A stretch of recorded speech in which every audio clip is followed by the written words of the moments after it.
Oh my goodness. You are in for a treat this week. When I interview Katerina Kormas, she is a certified mindset and confidence coach and the host of the Fearless Female Entrepreneur podcast. During this interview, Katerina drops so many words of wisdoms for all of us that are struggling with that mindset and confidence in our entrepreneurial journey. I am so excited for you to listen and get to meet Katerina. So let's jump right in. Okay, I have so many questions for you today.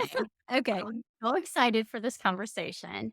But one of my key one is we're going to jump right in. I've Okay. noticed you have slowed down so much on your social media, and this was something that was so important to you in the past when it came to your marketing. Can you give me a little insight into what caused that transition and the thoughts that you had behind it? Yeah, absolutely. So I started social media marketing right when I started my business. I started with Facebook and I just, when you're trying to figure out your business, everybody's like social media, social media, social media, social media. So I went from Facebook, tried Facebook groups, then Instagram became the thing. I got into Instagram. And I got lost in it. So I was spending countless hours a week trying to come up with content, come up with content, come up with content over and over and over again. I was missing life. I mean, all I was doing was, what's the next Instagram post? Oh, I have to go live on Instagram. I have to do Instagram stories. It was just constantly this churn. And I never looked up to ask, am I even getting clients from here? I knew where my clients were coming from, but I didn't connect like, hey, they're not coming from Instagram and you're spending 90% of your marketing time on Instagram. But I just kept hearing, it's where to be, it's where to be, it's where to be. Totally lost my own voice. I started my business honestly as a blogger. I started a blog. I loved blogging. I loved using Pinterest. And until somebody was like, you're doing it wrong. And I was like, oh, now you've stopped my momentum. I'm so overwhelmed by what you're telling me I have to do with my blog. So then that's when I really switched into social media because I was like hearing it's the thing to do. You should do that. And I'm like, well, I'm no longer excited about my blog because I was told I was doing it wrong. I might as well go on, Instagram and focus on Instagram. And it was actually a blessing that came out of grief. My dog had passed away last year and I was just emotionally spent. We had a 9-month battle of lung cancer. So it was doctors and vet visits. And by the time he passed, I had nothing else to give. I was just tired. So it was only supposed to be, I'm just not posting right now because I'm sad. And then it was like the longer I wasn't on it, the better I felt, the calmer I felt. I wasn't scrolling. I wasn't losing myself. I wasn't in this constant, I got to create something or I won't get clients. I got to create something or I won't get clients. There wasn't that chatter in my head. And the longer I stayed off of it, the better I felt. And the more I could hear my own heart and soul about what I wanted with my business.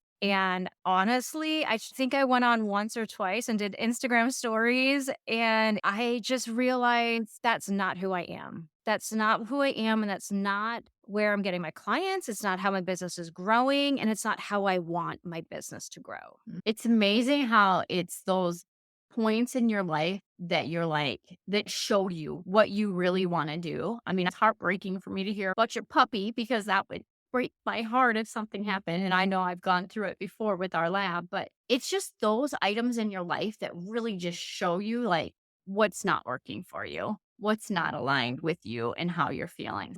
Yeah. It's crazy how you're not paying attention, and you get some sort of kick out the door to be, oh, yeah, maybe I need to pay attention. Yeah. And I remember sitting on the couch one day and I was looking at his dog bed. And the thought that went through my head is how much of his life I wasted sitting there with my phone in my hand or scrambling to come up with content. And, at one point I was getting into reels and all that stuff. And I'm like, he had such a short life. And I spent so much of it with a strategy that was just you had to be on all the time. And I was like, oh, I missed his life. I don't want to miss the rest of my life in that strategy.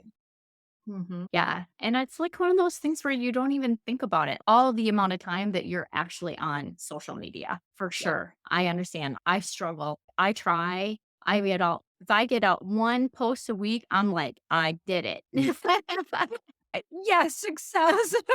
Yeah, yes, because, I mean, that's not I'm kinda like you, like, I have my podcast, and then I have a blog, and then Pinterest. I love Pinterest. Yes. Not only for my business, but just for me personally. Yep. Yeah. So Yeah. good. And you know what I noticed too, and we're all different people. So we all get impacted and triggered by different things. But I realized the more I was off of it, when you're on social media knows who you are. And all of a sudden they're showing you people like you doing the same thing. So then you get into comparisonitis. Look what they're doing. What's that trend? Oh, they're doing that. Oh, look, they're successful and I'm not. And all of a sudden, now you're spending the time and energy in that comparisonitis mode, this envy mode, this now I got to do that. They're doing it this way and they're successful. You don't even have the space to be like, yeah, true. You're just sucked in. And that impacts too. Is this post even good enough? It's not as good as hers. How'd she do her post? How is she speaking? And it just brings you down this mindset, self I don't know, this whole like you just start to lose part of yourself. You just lose your self worth. You lose your self confidence. You're no longer listening to your intuition. You're just kind of borrowing everybody's like strategies and the cookie cutter strategies and their voice and the way they say things. And you Mhm, kind of lose your own vision. You lose your own business. You lose your own voice. You kind of get lost. mhm, mhm. So I'm curious then. So how is making this transition or the shift away from social media, has that boosted your confidence or your mindset at all as an entrepreneur? I feel so free that I got to explore back to my blogging. Like I used to, and when I started blogging, I didn't know what I was doing. I had no idea what topics to do. Like I didn't know SEO. I didn't understand keywords. I was just like, I'm going to write about this. I'm going to write about this. I'm going to write about this. And Mhm, then I kept on creating the pins for Pinterest. Like I was in the figure out mode, but it mhm. grew my list to 1,200 people, even though now I Wow. knew what I was doing, but I lost that, right? I lost like I'm long-winded. I like to write long content. I could never do Twitter where it's like 140. I got too much to say for 140 characters. I can't live on my time.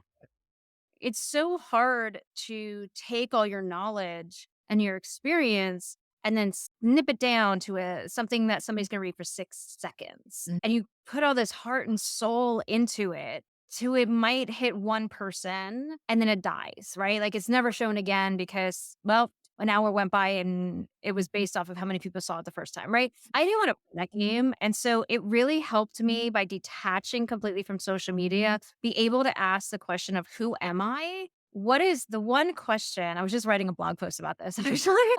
The one question I ask myself is, what is my goal with my business? Is it for the long haul or for the quick win?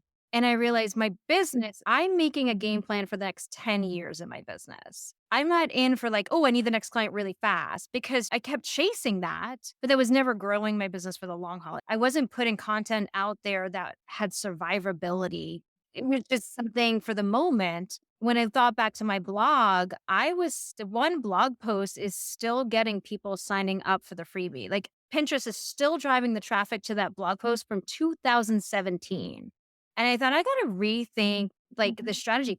People podcasts that I haven't recorded in over a year, I'm still getting people listening to it. And I mhm, haven't put out a new episode in a year. And I'm like, I want that survivability. I want that the content that's long lasting, right? It's something that people are just going to search for and it's going to pop up. And I realize if I'm going to spend my time building a business and spend hours a week on content and like sharing my knowledge and gifts and helping people, why wouldn't I do it that way? So would you say that's been your best form of promoting your business now is your blog, Pinterest? Absolutely. Yeah. Even my email list is now re-engaged.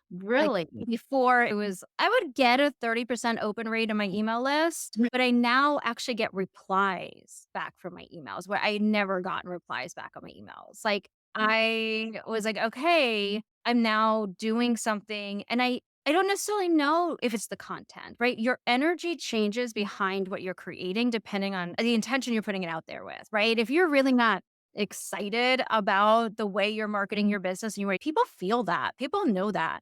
There's like an energetic shift and they can feel it, right? They can feel when it's forced versus when it's natural. And right now I'm just like writing, I'm not censoring. I have now learned more about blogging, and I do. I use ChatGPT all the time to help with topics. I use Rank IQ to help me with keywords. Hey, listen, if you don't know it and it's not your forte, Mhm. there's enough tools out there. I ask ChatGPT all the time to write my pin description. I'm like, all right, write it for me. Here's my blog. Write the pin description for me. Write 6 of them, please. Thank you. I'm okay with that. Like I now learned after 9 years in business what my weaknesses are and my strengths are, but how much I was held up because I couldn't narrow down my messaging. And so I think it's just when you're open to listening to your own voice and doing it your way, it becomes exciting. And then you want to learn more about the way you're doing it. Oh, absolutely. And that's amazing. And one of the things, because I'm on your subscription list, so I Yep. get your emails, I read them, and I did reply to one as well. So there You you do. go. Good. I am amazed at how many people were like, I read your email every week. And I'm like, wow, you never said anything. And now I'm not putting out, I'm hoping to put them out more weekly. But I also took that pressure off. The whole consistency thing doesn't give you grace. And then you're forced to put out something. Because I had to put Mhm, out something on Tuesday because I say I'm going to put something out on Tuesday. And then you're like forcing the content. And I don't believe in that. That's just never gonna, that's not even mhm. human. Yeah, for sure. I know that you balance like a number of things that you have going on in your life. And can you have any ideas for our listeners on how you manage to balance everything and juggle all you do, plus grow your business consistently and work with clients one on one? Yeah, I will tell you, I failed miserably at this for most of my business. When I first got into my business after being in 9 to 5, I struggled with the mindset of I have to be working at a desk for 8 hours for it to count. So if I wrote a blog post or any kind of social media content from the rocking chair in my backyard, I was like, this doesn't count. And so I went through a whole thing of feeling like I needed to work all the time for it to hard work pays off, right? So I needed to work all the time to prove that, I'm worthy of my business or whatever. And so I failed at it because when I wasn't, now I'm still a massage therapist. I love being a massage therapist. I'm a coach. I have other things going on. Before it was just like every pocket of time I wasn't doing one of them, I was creating content. I was literally from like I'd be watching TV, creating content. I'd come home from work, create content, have a day off, create content. I was always working on my business or coaching clients. Mhm. And what I realized is that most of us dream of building our business because one, we want to turn our passion into something we do every day. We want to be excited to Mhm. wake up in the morning, but we also want freedom. We want the time freedom. We want the money freedom. We want the energy freedom. We want a control of our schedule. And so many of us, including me, we start out building our business in hustle mode and we're working all the hours, but then you're creating your business as you have to work the 40 hours. And that was one big reason for the transition. Like, if I want balance, what is the best use of my time? Like, what honest truth? One, what time do I have? Two, I had to ask myself, how many hours do you actually want to work per week between coaching clients and marketing? And then it was like reverse planning, right? Okay, if that's how many hours I want to work, what is the biggest bang for my buck, right? Like, how can I maximize my time and how can I use the tools out there in the world to do the work for me? So that's where I really was like, I hear all the people saying, you need to use your own voice. I'm like, Chat GPT can help with that and I can tweak it, but I can always be coming up with Pinterest descriptions that are going to take extra time, Pinterest Mhm. headlines, market research. I mean, ChatGPT is great for market research. It knows what everybody's searching for in Google. It has that information. Mhm. Sure, go ask Mhm. it, right? Come up with the Mhm. topics that way. I had to be strategic. I had to, and it was asking people what tools do they use. But yeah, I learned how to time block. I now today actually, I switched over from Excel to Google Calendar to time block everything. Okay, if I'm a massage therapist, I know I'm too exhausted to do work. So all I'm doing for my business is spending 5 minutes repinning things on Pinterest. On the days I have, or my coaching days, I'm either coaching a client or I'm working on my blogs. And I use Rank IQ to come up with topics and keywords. And then I spend a day writing one or two blogs per week. It's just being really strategic with your time and really asking the hard question. Is this worth my time? Is it getting the ROA that I desire? If not, it's okay to switch gears. you didn't start your business to always be working in your business. So you Mm. have to make sure that in that time block, if your dream is to spend more time with your kids, in that time block, that week, you better be blocking out time with your kids first, because that's the lifestyle you're creating. A lot of people are like, I'll do that when I'm successful. No, no, no. You build it around the life you want. Mhm. Mhm. One of the things that I did right away when I started my business was I actually created, you know how on Google you can have separate calendars in there. So I created a dream week calendar and I had it in gray and I just had it overlaid my full calendar so I could see this is what I'm working towards. This is what my dream week is going to look like because this is how I envision it for myself. And Oh my yeah, god, that's so good. That's such a good tip. Oh my gosh, I'm gonna do that. yeah. Yeah, I loved it. I laid it all out. I'm like, this is what it's gonna look at. Because I mean, you hit it. We start our businesses for that freedom. I started my business to have freedom to be with my family and still make an impact on people. Cause that was one of the things as in my old job. I'm like, I felt like I had zero impact on any one person's life. Yeah. Yeah, that's why I left 9 to 5. Even though I worked nonprofit, I wasn't a direct impact. I rarely knew who was getting impacted by the money I was raising. I knew I didn't get to I met some of them, but not really. Yeah.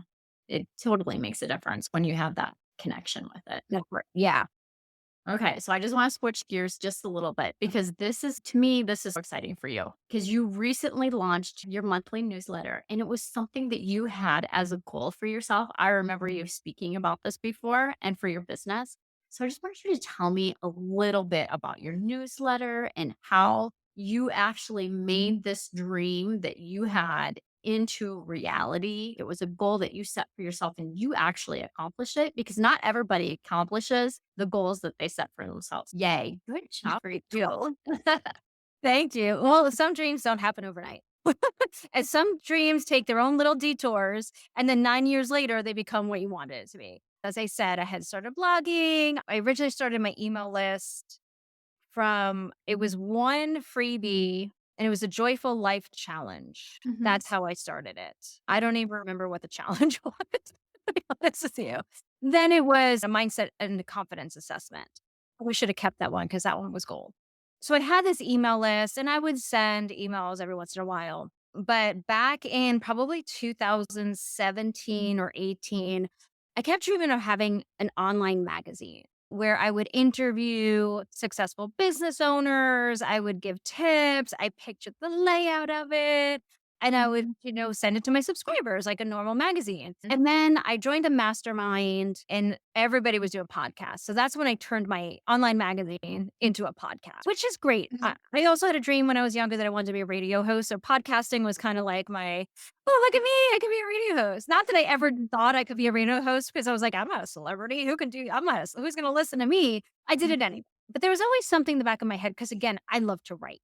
I'm a writer. My podcast, although I love it, is hard for me because I love doing the interviews, but single episodes, I have to write like a script for it. I have to write it, all my thoughts, and then say it. I can't just impromptu. It makes me too nervous. So anyway, I still had this dream, right? I still envisioned this online magazine. I had moved away from blogging. My blog was basically my podcast episodes. So last year, when everything happened with my dog, and I was kind of just like, let's just burn down the business and start over. I had rolled off my one on one clients. I wasn't working with any one on one clients. And I was like, what is this going to look like? And I think because I had gotten so quiet, I just wanted to write. I didn't want to speak.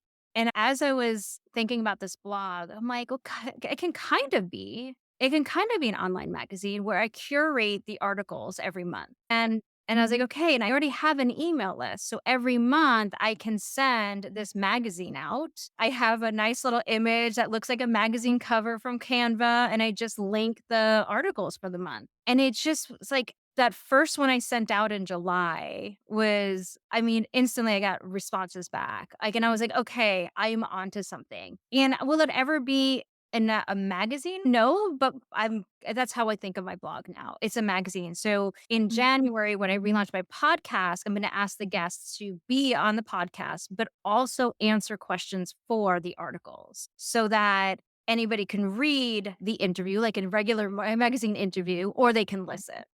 Mhm. Mhm. Yeah. Yeah, that's awesome. Plus, then, of course, my mind goes, and then everybody will get a backlink to their website if you put the article on here. Yeah. Exactly. It's a win, win, win, win, win, win, win type situation.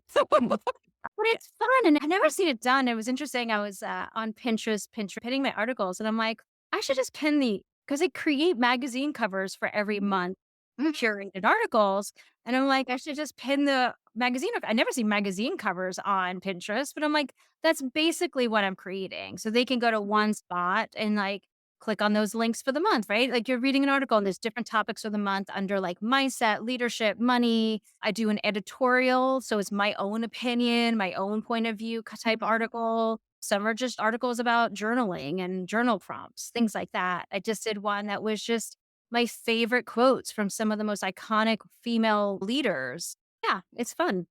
It's Mhm. creative. It uses my creative juices a little bit more. I know.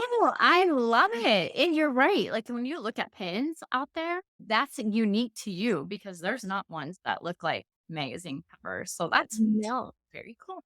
I like it. Uh-huh. See? Mhm. Looks at my idea. No, just kidding. I will. I promise. Doesn't still fit mine, but hopefully everybody else out there don't sell their idea. It's fun, and I think whenever you're stuck, especially in business, we some say you see like blogging. Blogging has to be seen a certain like it's just blog, and I don't want to call mine a blog. I call it the journal because I love journaling. The journal just fits me. I teach journaling workshops, things like that. And actually, when I bought the theme to my website, they labeled their blog the journal, and I'm like, well, I'm labeling my blog the journal because that just sounds like it's just goes with me, and it really is. It's a journal. It's thoughts, it's ideas, it's I'm sharing everything I know, everything I've learned in the 9 years as a mindset coach, I'm sharing. And so it's basically my journal of Mhm. articles. Yeah, and listening to your podcast, because I was listening to it actually the last few days, because I need to get in the mindset thought for it. And you end so many of your podcasts with journal prompts, Yes. really good journal prompts. Yeah. I don't think I did this in the beginning because in the beginning of my podcast in 2018, I did mostly interviews. But then I realized I want people to walk away and be able to take action. I don't want to just put a podcast and then it's like, bye, we had this conversation. No. Okay. For you, you can overcome imposter syndrome by asking yourself these questions. Like, I want to make it so that they're actually moving forward, taking what we're talking about and taking the next step. Let it impact them in a big way. Yeah, Yeah. very good. No, I like those. I like that piece of it because I was driving. And I was like, oh, I'm gonna have to come back so I can write down those journal prompts. Yeah, I love journaling. I think journaling is one of the most powerful we're not used to as we don't take the time to self-reflect. How often do we actually even ask, like, is how I'm living my life how I want to live my life? Is what I'm doing really what I want to do? Or asking yourself, what don't I like about my life? We don't self-reflect. That's why I Mhm. think journaling is so important because when you can stop your mind for that brief second and actually ask yourself, like confront yourself, what are you scared of? What do you want? Where do you want to be? It's just like these aha moments. So I was hosting a journaling workshop at a retreat the other day. And my first thing is always, all right, without thinking, what do you want your life to look like? And after they did that exercise, it's just so funny. Like one's like wishful thinking, another one's like, ooh, what did she say? She said something like, "The truth comes out," or something like that. Like, Mhm. "Oh, wow, I didn't even realize I wanted these things," because we never stop to ask. That's why I love journaling so much. Mhm. Yeah, it is so good. And would you say that that's one of the key reasons how you stay in alignment with your dreams and your goals is through journaling? Or how do you feel like you stay in alignment? I do and I don't. Mhm. So, I do when and I think this goes for all of us, when I'm willing to be honest with myself or willing to you can write it. You can say, "I don't want this." You can say, "Oh, wow, this is the dream I really want." But you have to be willing to take the action to change it. And if you're not, it's okay, right? It might not be the time for you to actually do that work, but sometimes making the change is really scary. And so you can easily just avoid it. And I've done that a lot. Or I've Mhm. talked about that, but especially when it came to my business. Well, I don't want, oh, I knew I didn't want to be on Instagram. I knew I didn't want to be doing that anymore. Mhm. What else would I do? No, because I heard blogging was dead. I heard like a podcast was so much to produce and edit. I just couldn't keep, getting them out consistently. So I felt like it was Mhm. my only option. So I wasn't really like giving myself permission to make the switch. And I think that's all of us, right? Like if you self reflect and have the aha moments, but if you're not willing to make the shift, then you're not ready. Mhm. Absolutely. And I think one of the and I don't know about you, but like for me, sometimes I feel like the goals and dreams that I write down are not necessarily always mine. Mm, yes, borrowing those goals and dreams. I should Mhm. want this. I should want Mhm. this. Everybody has this. I think a lot of us want what we want for different reasons, and a lot of times it's not from it within. A lot of it is like, I want this because I don't want this anymore, or I want this because that's what I should want because society says I should want. I remember even putting my house on the market was really hard because I don't want to own a house anymore. I want to live in an apartment. I want to travel the world. I want to save money. I don't want a lot of responsibility on a house right now, but I'm in my 40s. I should want a house and to settle down. And what is that? Does that make me a failure? So all of a sudden, I had to have the dream of keeping the house because, right, the house had to be part of the dream because I couldn't let go of it Mhm. because I should want it. Oh, should. Those shoulds kill you, don't they? I remember being in a master class. I don't even know why I signed up to a master class, but it was like a bill. She was claiming to be a millionaire, and I'm going to help you become a millionaire, kind of thing. It was a free master class. I'm sitting in on it, and she asked this question, and it was like something about wanting to be a millionaire, whatever. And I answered, I'm like, I don't want to be a millionaire. Literally, I don't remember how she phrased it, but she basically was saying, "What are you doing in here then?" Like, "I can relate to your dream, like, everybody here wants millions of dollars," and I'm like, "I don't want that's not the drive behind my business." Yeah, I 100% agree because I've had it, like my husband would be say, "Well, we want $1,000,000 business." I'm terrible. Maybe it's not. No, I'm not terrible. It's not. Just enough is fine with me. Yeah. Because that's, if I look at it, like the primary reason I'm doing it is not necessarily. It's to have enough money to support my family, to have the freedom to do the things that I want to do. Yeah, it's so funny because I followed many of women that claim they made millions, Mhm. but then you find out, yeah, they made $1,000,000, but they had 17 contractors or staff members or whatever, and then they paid so much for Facebook ads. Like, there's so much that goes into that. It's not just money; it's responsibility, and it's a lot more hours, and it's like growth like that. Do you even want the bandwidth for that? If I want to sacrifice other areas to put into that, I think that's an honest conversation. But you ever do like an exercise where I've done this so many times in my journal. Like, I'm like, okay, everything I would ever want, like a cleaner that comes every week, and I want to wash my car I want a massage every week, like everything you possibly. I remember I did this, like how much I wanted to spend on vacations every year and hair care and all this. And I was like, Mhm. oh man, it's gonna be like $500,000. I don't even think it hit like $200,000. And I'm like, wait, what? I don't need $1,000,000. I need $200,000.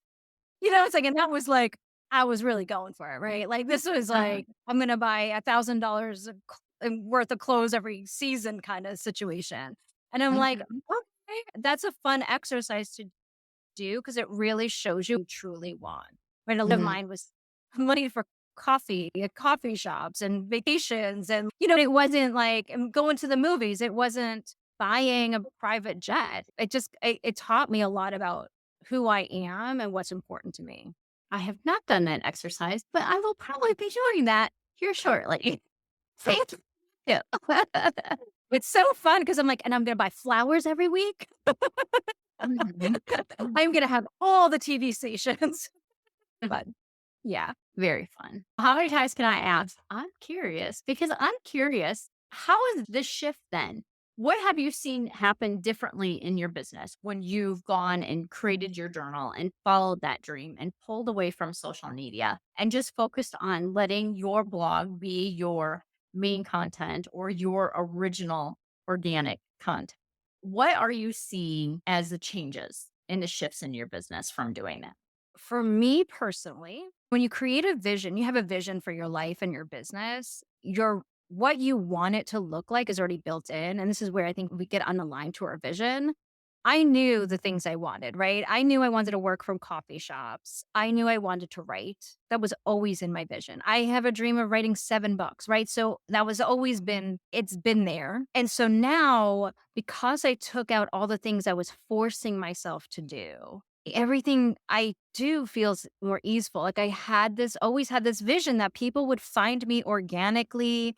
They would find me through Pinterest. They would find me through Google. I mean, no joke. When I first started my business, I was green. I was really green. I thought I'm just going to create a website and people are going to find me. That was my strongest belief. And I had my blog. I did my blog, put it on Pinterest. All of my first clients were from Google searches that found my website somehow organically, even though every coach out there was saying, that's not how it works. Nobody's going to find you. And I look back going, oh my gosh, like all of them just found me organically. Like, people say you can't have that as a vision, right? Like that's not how it works. And now I get to believe that that is how it works. It can work like that. I just had to learn a little bit more about organic was really SEO, right? It was keywords, it was that stuff.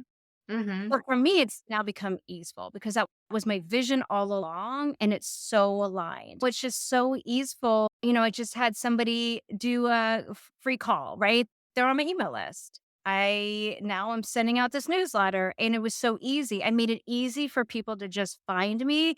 And I think a lot of it has to do is because I'm allowing it to be easy now. I'm not listening to, you can't do it that way. Like, it can be easy. It can be so simple that people find me organically. They find me through my website, my blog, whatever, and they can book a call.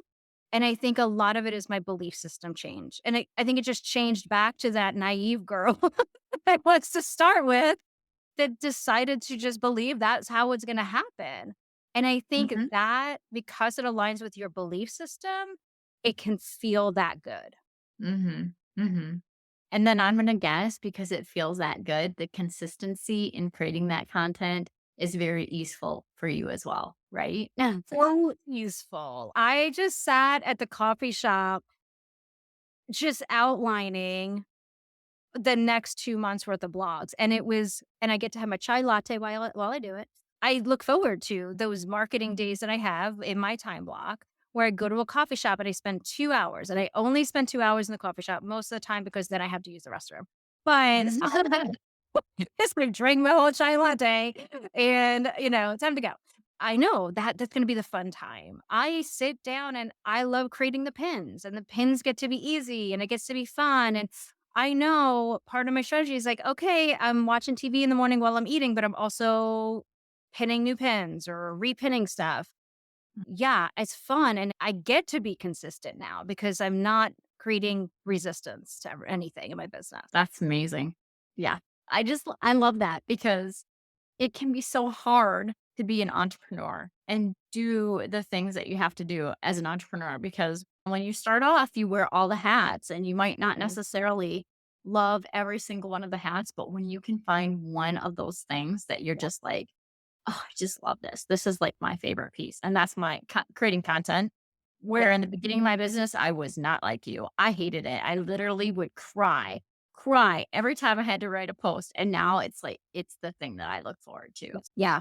And yeah, I think, and this is what I do with clients, right? I really help them work on their mindset, build their confidence to start a business. Mhm. Because honestly, that's not how I started my business. I was a life coach, but then everybody read my story on how I started a business and that would just created my niche. Everybody's like, how'd you do it? Show me. And I love that. I love getting them over the fear. But a lot of what I have to do with clients is get them to listen to their own voice. And when they stop doing the things they don't wanna do and actually do the things the way they want to, like one of my last clients that I worked with, she didn't wanna do social media. She just wanted a word of mouth in her decorating business, and she made that happen. That's literally how our business grew. It's just word of mouth and referrals. And I'm like, great, that's how you wanna do it as long as you go all in with what your heart and soul wants, it's gonna happen because it's already built for you. Because it's like the universe saying, "This is how you're supposed to do it. When it feels good, do it." Yeah. Yeah. Yeah. 100%. 100%. Okay. Well, I just want to wrap this up, but I have one more question for you before we go. Okay. So, what beliefs do you wish more entrepreneurs would embody as they design their life and businesses and their overall strategy for it? What are the beliefs? One of the biggest beliefs, it's a perspective shift. It is basically the growth mindset versus the stuck mindset, right? Abundance versus lack kind of thing. You will go leaps and bounds in your business and in your life if you just see obstacles or mistakes or failure, however you define them, as just you're learning from them. It doesn't mean you're never going to have your dream. It doesn't mean anything. It just means you needed to learn a lesson or get the skill or the experience or the perspective shift to get to where you want to be. It's all learning. It's all a learning curve. Mm. Um, the other thing is belief in yourself. You have to, I wish everyone would just trust what they want, trust their vision, trust themselves, trust that if they have a vision and they really, really want something, their life has prepared them for it. And just trust that it may not look like everybody else. You may not be dancing on TikTok to build your business. You may not have a podcast. You might just want to knock on doors with flyers. Well, but to trust that that's how you want to do it and it'll work. But don't think of trends. There's no trends. Everything works. It's it's kinda like fashion. You don't have to you dress how makes you feel confident. Do the things that make you feel confident. And the thing is, what makes you feel confident and feels good for you now is gonna evolve. You might change your mind in a year when you're somebody different and you're learning and growing. Just trust where you are now and do the thing that makes you feel good now, that makes sense for you now. Absolutely. Oh, that's perfect. And then I do want to mention also for all you listeners, we have a free becoming quarterly journal, right? And planner that we can Yes, I call it the becoming because we're always becoming who we wanna be. We're always growing, evolving, so I call it becoming. It's a becoming quarterly journal and planner. The first part of it is your vision journal, so it goes to your vision, who you wanna become, what you want your life to look like, what beliefs you need to adopt, why you want what you want in life. The second part is just creating your goals, your yearly goals, your monthly goals, your quarterly goals, your weekly goals. But then it's like the planning sheets for the day. Like, this is what I need to do today, but there's the morning journaling and the evening journaling. So it's like the journaling to help you build your confidence and work through into your growth and abundance mindset at the same time as you're actually moving forward doing what you desire to do. nice. Wonderful. Well, very exciting. Thank you so much for joining me today. It was wonderful to have you and to hear that your switch and knowing that you could do your marketing how you wanted to. Yes. And you didn't have to worry about what was working and not working because we're hearing so many different things now, like with the zero click marketing and, SEO is kind of falling. And I don't agree with that statement at all because the thing that's popping up is, like those AI overviews. Well, where does the AI overview pull things from? From content that they find on the internet. So as long as you're putting your SEO in there, you should be Yes. able to get to that same spot, right? Exactly. I think when you hear things say this isn't working anymore, plug your ears, put the blinders on. It all works. The internet works by SEO. Eh, Instagram's algorithm works by that. Like, it's all by your keywords, your S it's just knowing. And don't I will give this one tip. I wanna give this one tip. Don't get hung up on your niche. Don't get hung up on your messaging. It's You spend so much time worrying about that. Just really know your keywords, right? What are a few keywords that people with are searching for? And when you know that, ask ChatGPT the rest the rest of it. I'm telling you, I'm such a ChatGPT girl. Hey, use the tools you have. Use the tools you have to build your Mhm. business. No right or wrong. No trends, no nothing. I love it. I love it. Absolutely.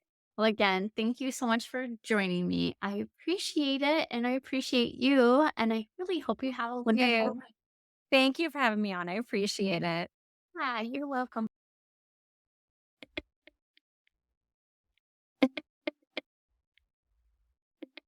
Yay. Thank you so much for listening. I hope that you found this episode valuable and learned some actionable tips that you can implement in your business so that you can feel accomplished and less stressed.